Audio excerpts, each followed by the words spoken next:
કાર્યક્રમને લઈને શું કહેવું છે રાજભાઈ, સૌપ્રથમ તો હું આપના બનાસ તક ન્યૂઝને ખૂબ ખૂબ આભાર પ્રગટ કરું છું કે અમારા કરતો પણ તમે વધારે સેવા કરી રહ્યા છો. એવું છેલ્લા 2 દિવસથી હું જોઈ રહ્યો છું.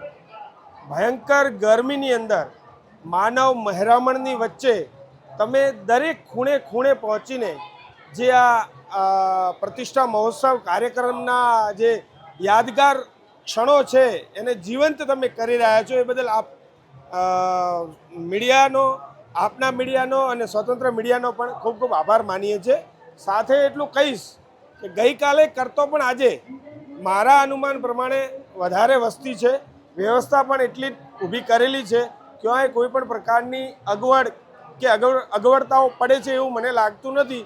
અને મારું જે મેં ગઈકાલે પણ આપને વાત કરી હતી કે ઇસ્કોન આઈસીયુ ડીસાની પૂરી મેડિકલ ટીમ, એમ્બ્યુલન્સ સેવા, દવાઓની સેવા, ટ્રાન્સફરની સેવા, દરેક વસ્તુ અમે ફ્રીમાં નિઃશુલ્ક હજારો લોકોને અમે એની સેવાઓ આપી રહ્યા છીએ અને આપતા રહીશું કાલના દિવસ માટે પણ.